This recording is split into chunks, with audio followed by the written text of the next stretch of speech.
Let me thank the organizers for the opportunity and sticking to the last talk after this long day. Okay, obviously there should be more adjectives here, rigid and semi-simple. Okay, so what am I going to talk? So the link between representations of lambda lattice by Sorin and Stefan and Z of Ind C by Makoto and Yamashita, and our annular representations of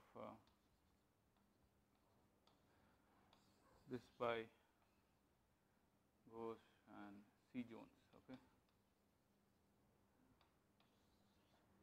Okay. So the link has been described in several talks,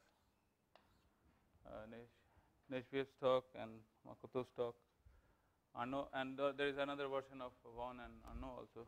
So I'm not going to repeat that. What I'm going to focus on is this one: representations of annular representations of category. Okay, so before going to the details, I will define what it is, but let me give you a brief background how I got into this business. So it all started with Vaughan Jones again.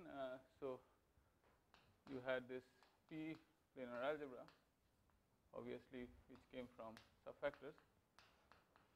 And what one did is, so what is planar algebra? It's a bunch of vector spaces, and indexed by natural numbers, and you have pictures, disks with holes, okay, acting on these vector spaces. Okay. And what Vaughan did is, from this planar algebra, so in these pictures he added a singularity. Okay, so if you add a singularity into planar pictures, so these are planar pictures, so it looks like an annulus, okay, so or a tube. Okay. So and these will act on Hilbert spaces. So that's what he did. So he constructed a category AP, which is a C-linear category, meaning objects are, again, objects of AP was natural numbers. I mean, you should include 0, that's fine, and morphisms of AP were, say, 2 to 3. These were vector spaces given by annulus, and you have, for 2 you have 4 points inside, and 3 you have 6 points outside. And then you have all ways of joining these strings, and then you might have a internal box which was connected,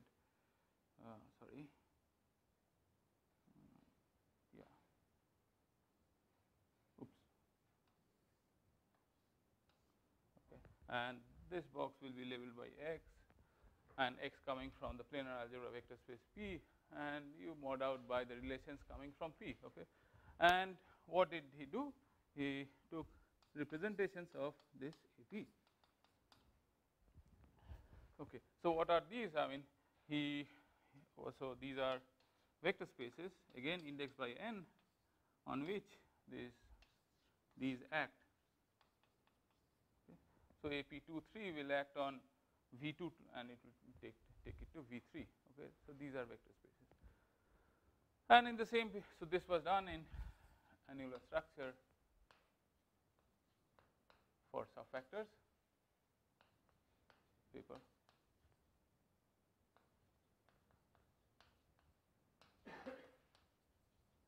And as an example, he also computed the Temperley-Lieb, I cannot write TLJ here because it was his paper.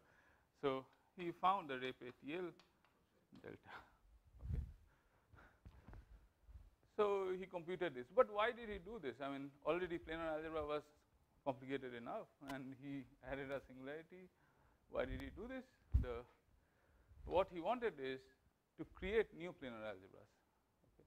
So every planar algebra is a Temperley-Lieb module, and he constructed E6 and E8, which were already known by that time, but he showed how to construct E6 and E8 using these things, and ever since, Okay, yeah, so he probably did more. Okay. So ever since it had been the machinery, this annular representation had been extremely useful in constructing new planar algebras, so new subfactors, and Dave, Scott, Noah, Emily, they all used these machineries in their construction of classifying the small index finite depth subfactors. Okay, so now I'm not going into those classifications, but I want to talk about more examples. Okay, so this was ATL delta, but there is another version. Okay, there is a technical difference between that. So another version of annular representation, which is called affine annular representation, ATL delta, affine version, that was done by Jones and Reznikov. RES or Z? Z. Thank you. And as I was a student, I was thinking, well, what can I do? Let's work with the easiest example of finite group acting on outerly on 2-1 factor. And what do we get out of this rec of a p n in M?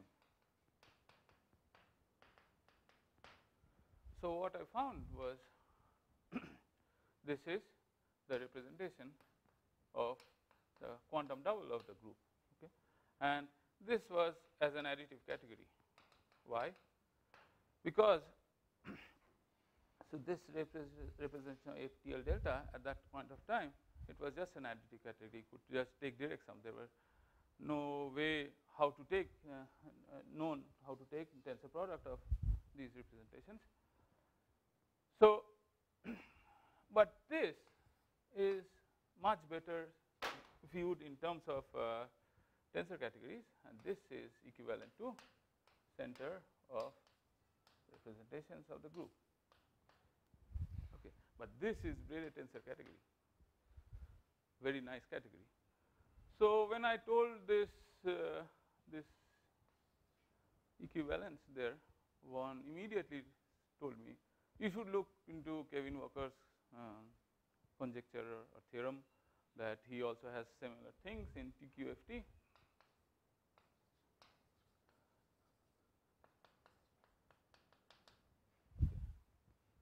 And frankly speaking, after hearing the name TQFT, topological quantum field theory, I kind of ran away. What is that? It's physics. So, well, but so he actually told me what I should try to prove. What Kevin is saying in TQFT, what I should try to prove is representations of AP, P coming from subfactor n in M, should be equivalent to center of CNN or CNM, okay, CMM, the MM bimodules coming from n in M, okay, and this is n in M. And of course, in finite depth. Why? Because I think Walker was doing finite depth. Okay, and as far as some email conversation which I had with Walker, he was also taking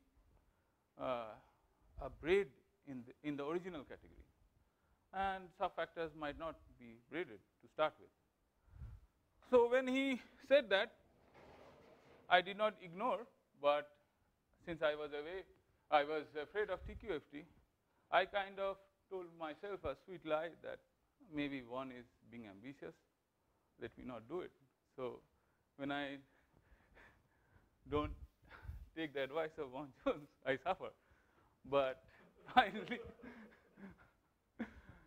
finally, Vaughan, thanks for being patient with me, and he gave me, probably got fed up and gave me an exercise.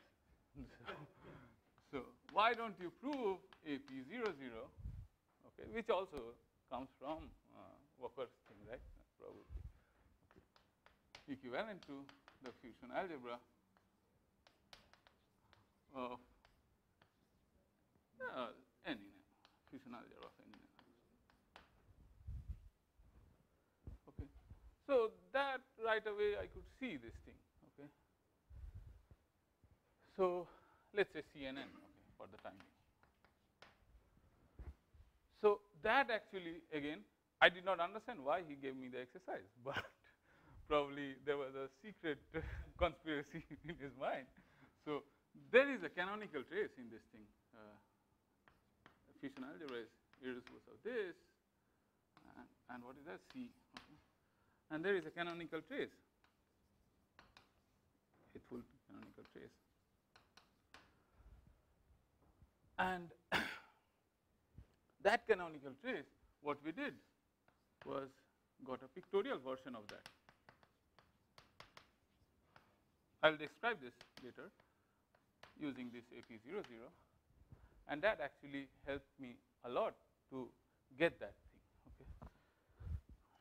thing. Okay. So this is a work with Das. Oh, okay. Oh, okay. Evaluation at the trivial one. Oh, yeah. Sorry. Okay. Okay. Sorry. Yeah. The evaluation at the trivial one. Okay. Yeah. So this is a work with this thing. Now,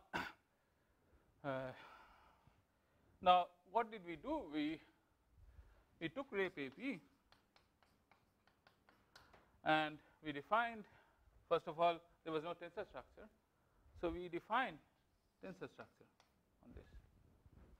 And I heard people say, oh, tensor structure was there, like there is pair of band tensor structure. But you have to have, in the end, you have to have Hilbert space. You have to have inner products on these things. And the inner product actually came from the tensor product, so Hilbert tensor product. So that the inner product came from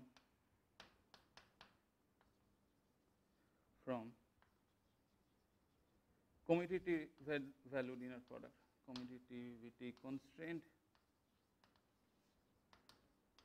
valued inner product. So commutativity constraint is same as half braiding, but it is not same as Dave explained. So in Dave's half braiding, he had this crossings, and things can pass from here to there, right? I mean, underneath. But then he had also the hexagon. But my commutativity constraint doesn't have this hexagon axiom. If it is finite depth, it has. But in general, for if you take infinite depth, the kind of things we dealt with, it doesn't have in general.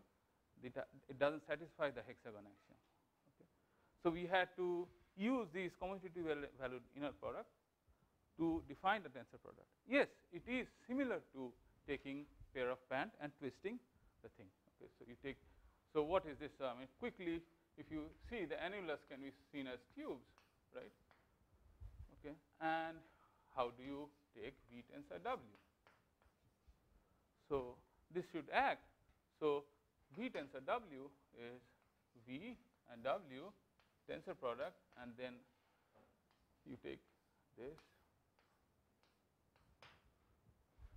But if you want to twist, then you need a braiding in the category, because this pair of pant is rigid.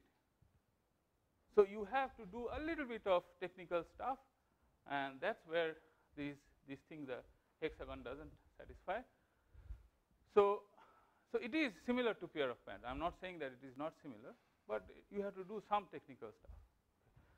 Okay, so the tensor product was defined.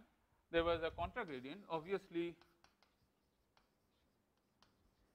and now this cannot satisfy the evaluation co-evaluation. Why? Because it's infinite depth, and you cannot have, I mean, it's not semi-simple. So you cannot have the conjugate equation satisfying. And then what more? And the unitary braiding.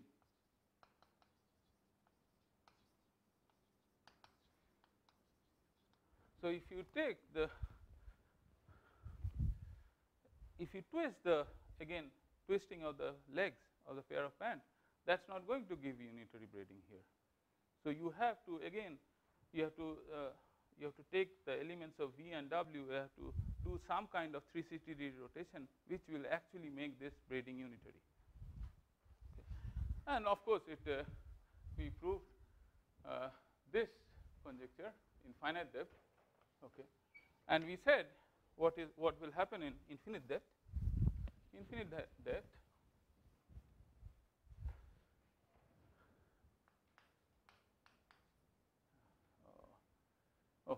Depth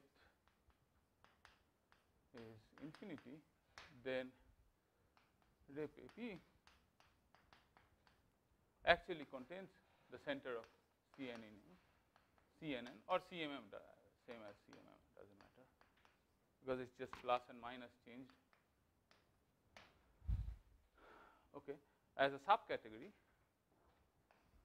Okay, and this is braided tensor category. And all these things was done for infinite depth, any depth. Okay. Okay.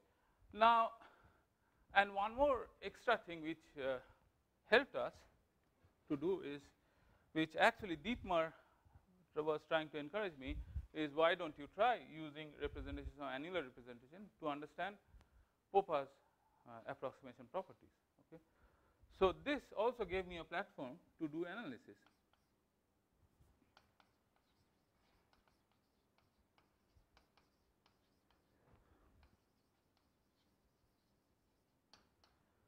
Okay, so right away we calculated the diagonal subfactor, and it exactly matches with what Popa did. Okay.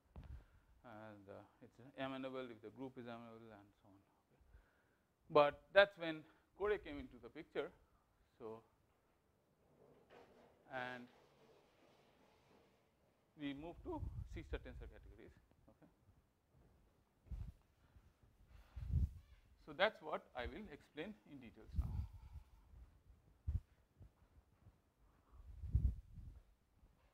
$520, right? Yeah. Okay. So C-star tensor category, C rigid C-star tensor category, plus rigid, semi-simple, and let's fix standard solution to conjugate equation. Okay. So, and then we fix more things. We fix a lambda set, weight set, sorry, weight set.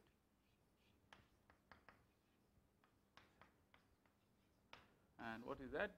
It's an indexing set of some objects, lambda equals x lambda, lambda belongs to lambda, subset of objects of C.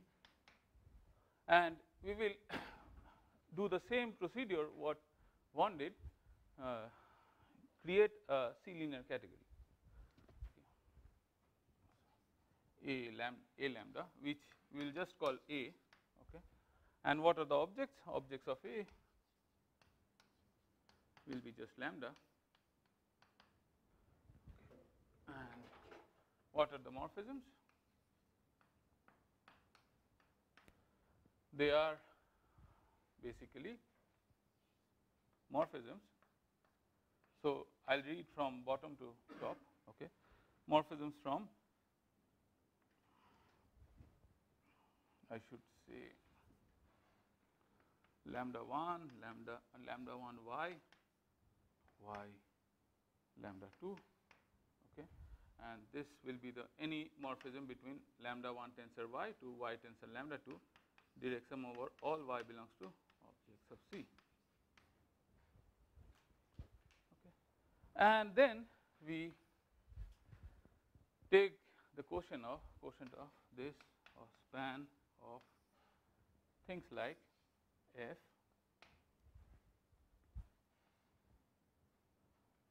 lambda 1, lambda 2, g,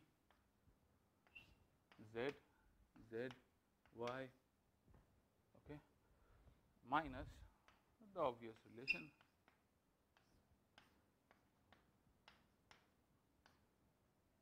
y, g, z, y. Okay. Okay. So,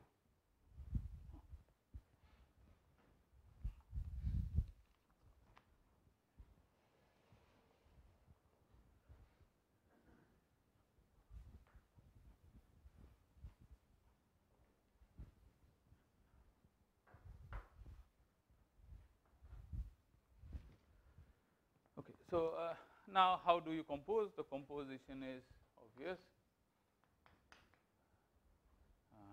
F, let's say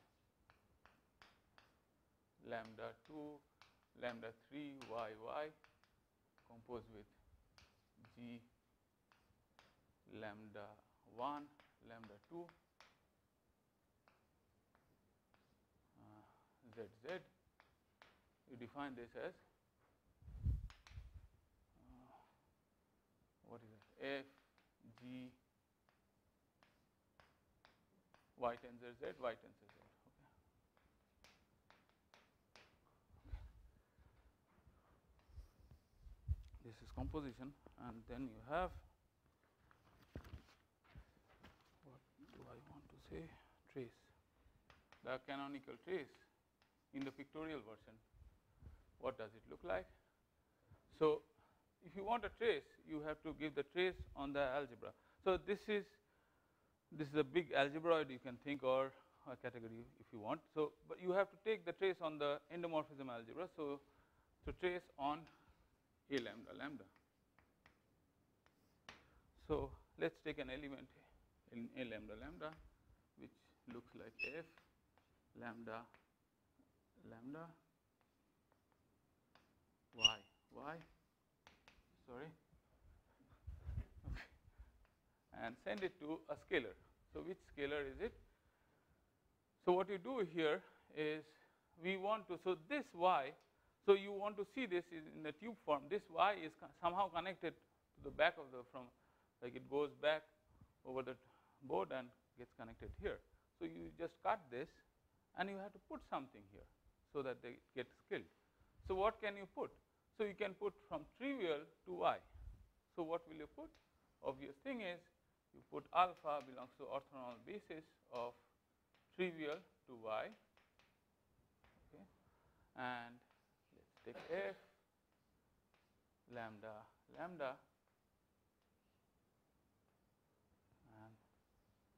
alpha, and here also I want to put something. So, you took this is C star category, so you put alpha star, and then you are left with lambda to lambda, take the categorical trace. So, this is a trace, that means let us call this omega lambda. So, omega lambda of omega lambda 1 of A1 composed with A2 is equal to omega lambda 2 A2 composed with A1. And here this A2 goes from lambda 1 to lambda 2, lambda 1, and then this is obvious.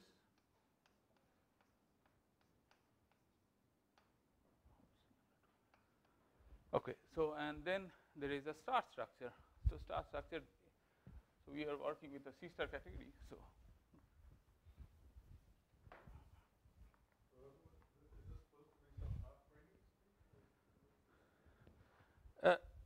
so it will be half, so you can see this, the equivalence class, you can see this as a half braiding except the hexagon axiom won't be satisfied.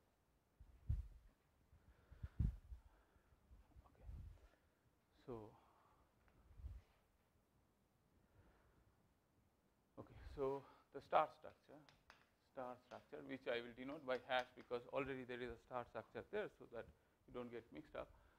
So A lambda 1, lambda 2, again let's take F, and A lambda 1, lambda 2 Y means, I mean it's supported in the Y, okay, F. So what should be hash? Obviously we'll take F star. So what is F star of this one? So you flip it, right? So it becomes Y lambda lambda Y, but this will be lambda 2, lambda 1, right? But you see that the way things are defined, lambda 1 is in the front, in the bottom, but that's not there. Lambda 2 is in the bottom, okay? So what you do is use the standard solution and bring it down, and that belongs to A lambda 2, lambda 1. Okay, that will be Y bar. Okay. And then omega, so remark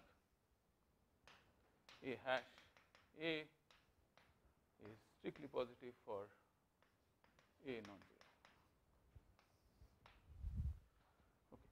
So now this gives this makes A lambda or A, okay, the category A into a pre-sister category. You can take completion and okay. So but there is no so this is an algebra. There is no tensor product here. There is no tensor product of lambda 1 tensor lambda 2. Okay, so this is just an algebra, some kind of nice star algebra with a very nice trace. Okay, so what is representation of, we are not, this is annularization, but we will take annular representations.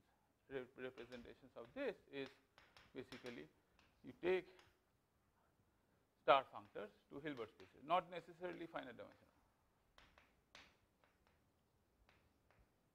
Okay. And that's what Vaughan also did. Okay, so whether will it be meaningful to take any weight set? No. So now we will take a full weight set. Definition: lambda is called full if what? If for all y belongs to irreducible sub C, there exists lambda y such that lambda y, y is a sub of lambda y. Okay. So kind of the lambda set covers all the objects irreducible. Okay, so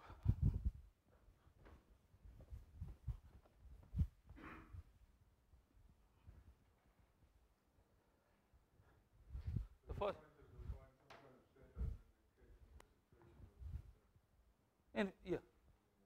infinitely many. Yeah, I mean you can take the finitely many objects also. That is also not a problem. But so doesn't matter infinite or finite.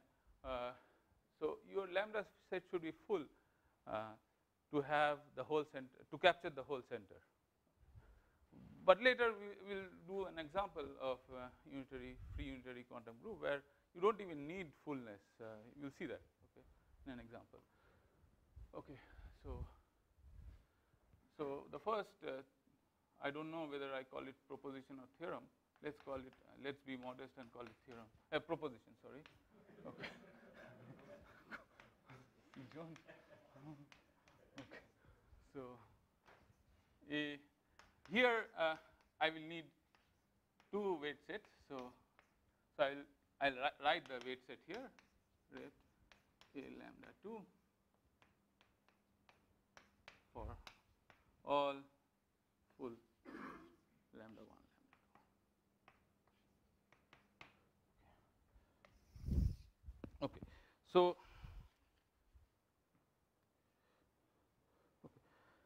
now some examples.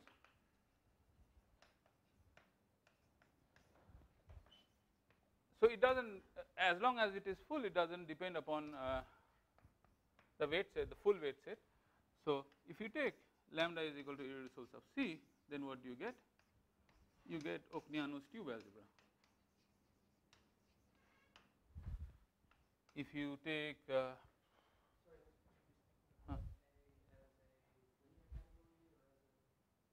A is a C linear category.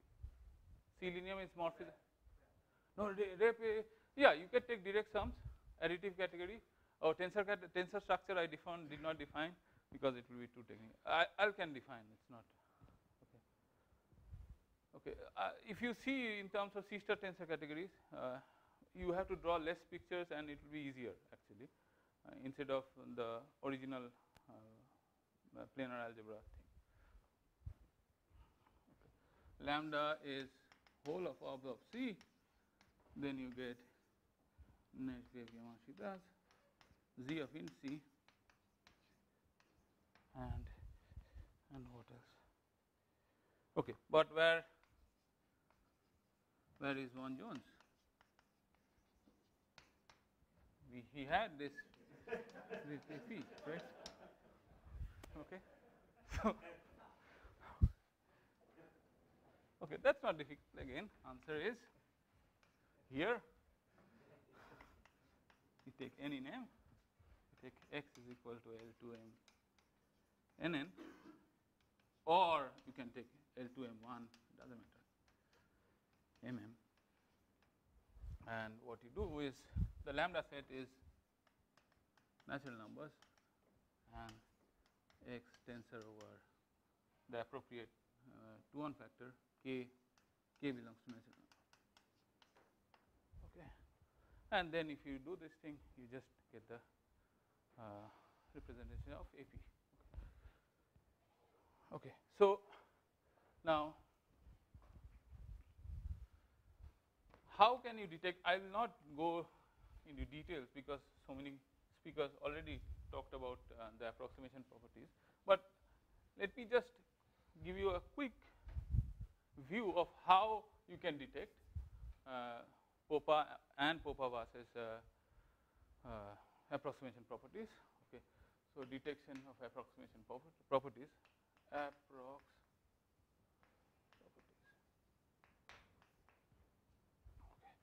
So for this, you need this A lambda lambda. Okay, this is a nice star algebra with a nice trace, but are there other states? So star algebra, you could have many states, but you want to have those states which will somehow give in the GNS construction will give a representation of the whole annular thing. So that's where we came up with this affine states, and if number one obvious thing is phi of, there is a 1 of A lambda lambda, 1 lambda should be 1, that's trivial, but then phi of A hash A should be should greater than equal to 0 for all A. Okay, then this is the tricky part.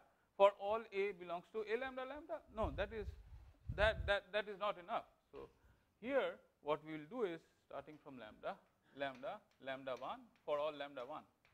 So here it is lambda 1. The composition is over lambda 1. So you have to. So such a state is a affine state, and examples of affine state. The omega lambda is an affine state over A lambda lambda, and the dimension function on this is lambda equals trivial affine state.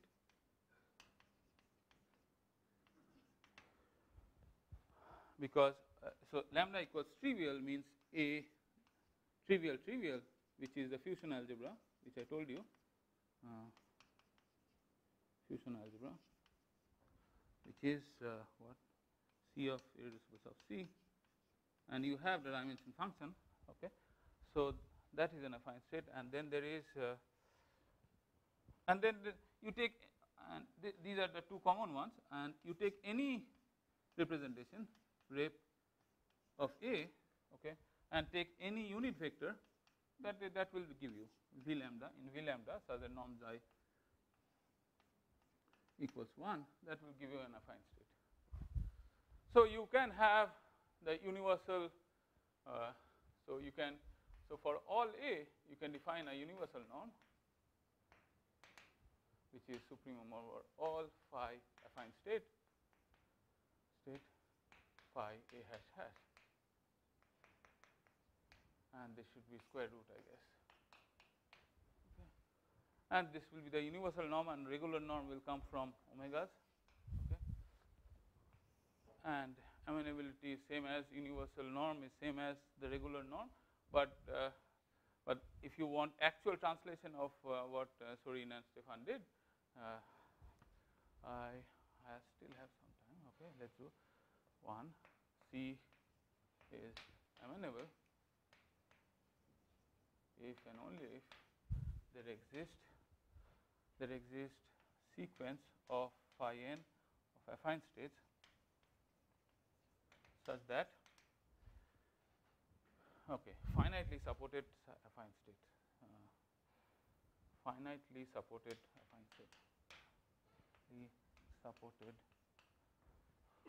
okay, and trivial in the trivial level in the fusion algebra, finitely supported affine states such that phi n goes to dimension and goes to infinity pointwise.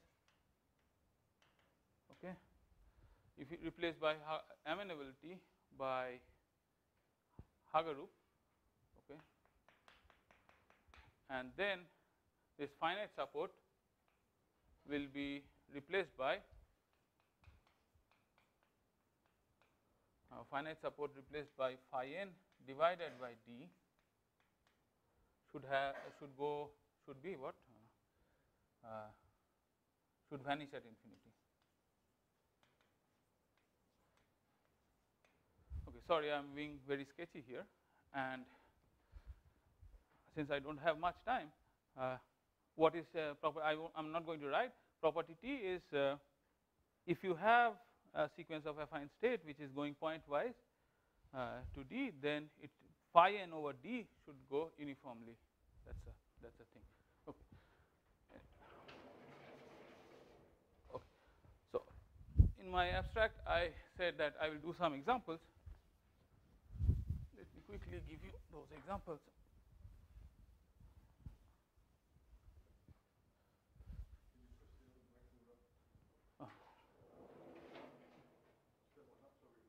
Oh, okay.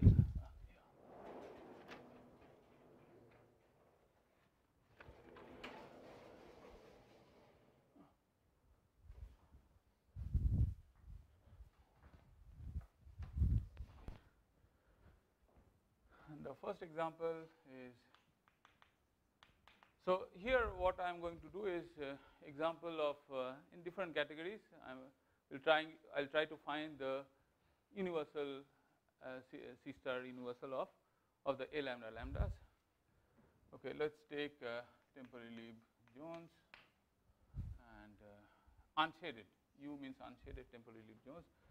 I should say here that most of the work was done by Vaughan Jones and Reznikov, and in quantum world it was done by, I think, I don't know, I'm sorry, and okay, and then we found a C star universal of this thing.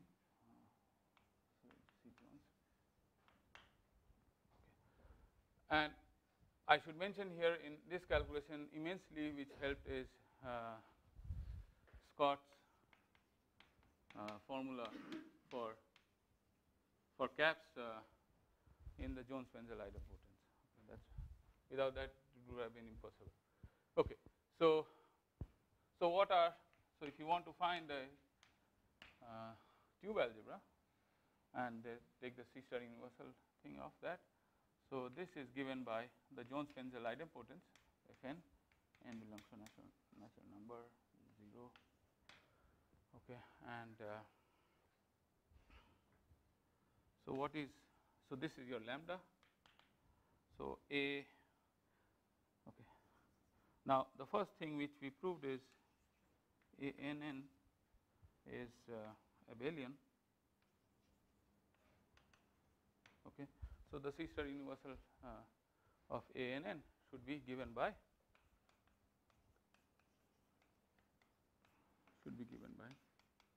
maximal ideal space. Okay, so what are these maximal ideal spaces?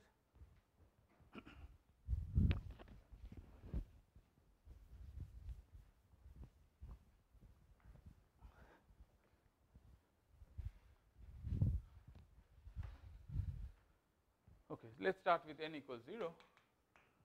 Okay, the space is goes from minus delta to delta. Okay, I want to stick to even numbers first. N equals 2. N equals 2. It comes with this line as well as a circle. Okay, so this line, this is S1. Okay, so you have a rotation thing.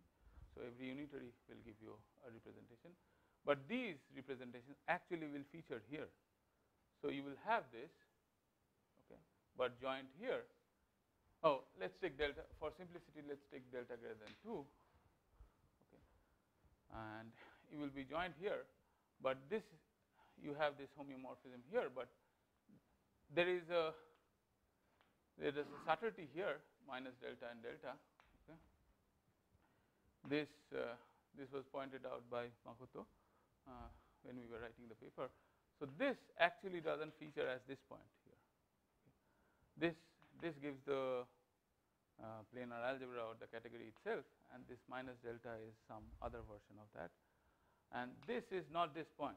Okay, so topologically it looks like this, and there is a this line minus delta to delta fits into this, but this point is something else. Okay, and then n equals 4 is this, and then one more thing, space, yeah, and n equals 6. You keep on adding one extra S1. Okay, whereas for the odd ones,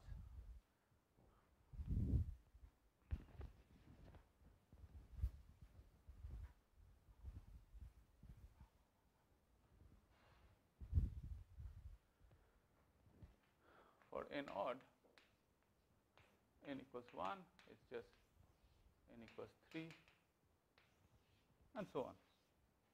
So you keep adding circles, and that's how you get the space. Okay, so let's do one more example.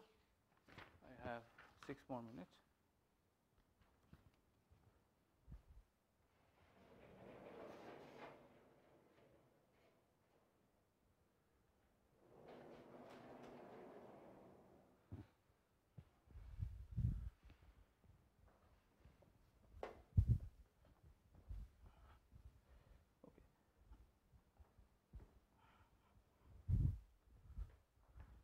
So here we will see that in this example we will see that you don't need the full weight set to capture the whole center. Okay. So this example is the unitary AUF, F belongs to GL and C. This is a free unitary quantum group from F, or in our language, this corresponds to oriented Temperley-Lieb okay, which is given by plus, minus, and you have all kinds of things. Okay, so the connection is given by the connection between oriented Temperley-Lieb Jones. In terms of picture, is not there, but essentially everything is there in Vanika's work, in Anne and Stefan and I forgot.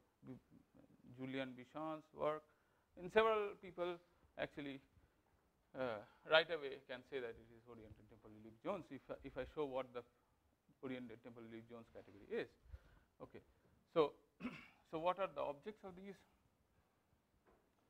So, oriented Temperley-Lieb Jones is exactly like Temperley-Lieb, but you have every string will have a direction, but the shading is unimportant. So, the directions might not put a checkerboard shading. So, what are the irreducibles of this? Since I do not have much time, the irreducibles of this is given by words in pluses and minuses, okay. And so this will be your lambda set. Okay. So in this words, you will divide into you will call a word W a minimal if all letters, conjugate letters, consecutive, sorry, not conjugate, consecutive letters alternate. Okay. So the rule of oriented Temperley-Lieb Jones is if you have plus, plus, minus, and so on. So you can join this, but plus and plus you cannot join. Okay. So that's why you need minimality. So as long as you alternate, you take the biggest alternating word and then you break it as soon as you see a repetition. Okay. And then every word can be broken up. W can be broken up into the minimal words W1, W2, okay, WK. And the irreducibles are FW is given by FW1. So what is FW? So I am defining FW, FW1, FW2, FWK, free product of that. And what is FW1? So W1 is minimal, so it's plus minus plus minus. So F corresponds to the Jones-Wenzel idempotent with respect to the length of W1. Okay, and starting at plus or minus depends upon that. Okay. So and you see that W1 ends at a sign where W2 starts. Okay, so you cannot tensor and it cannot reduce. So these are free kind of things. Okay, so if this is free,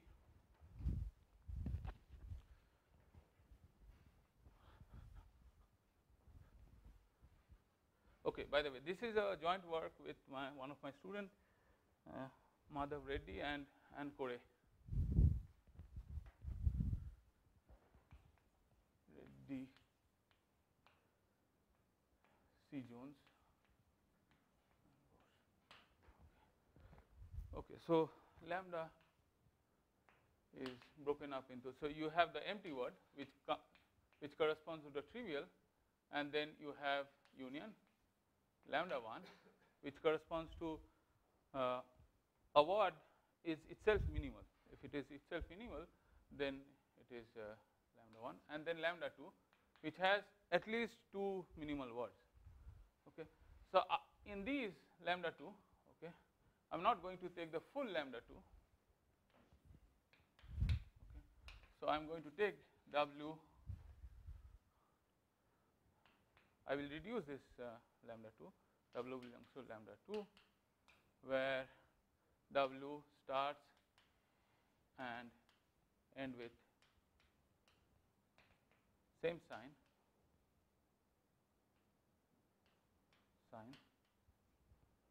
and rotationally invariant. Okay, so if you rotate these words, you don't get anything.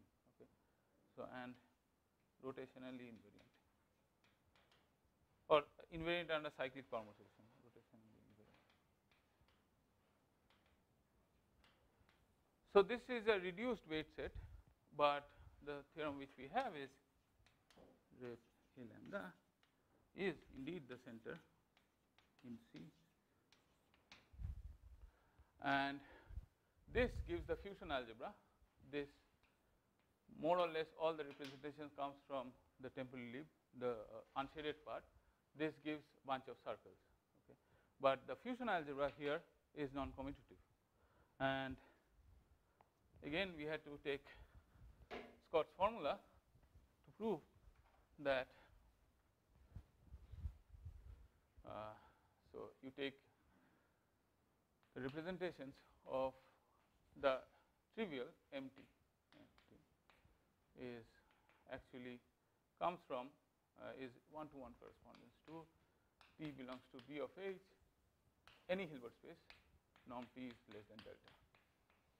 Okay, and there are more. Okay, no, I should stop. Sorry, 5:20, right?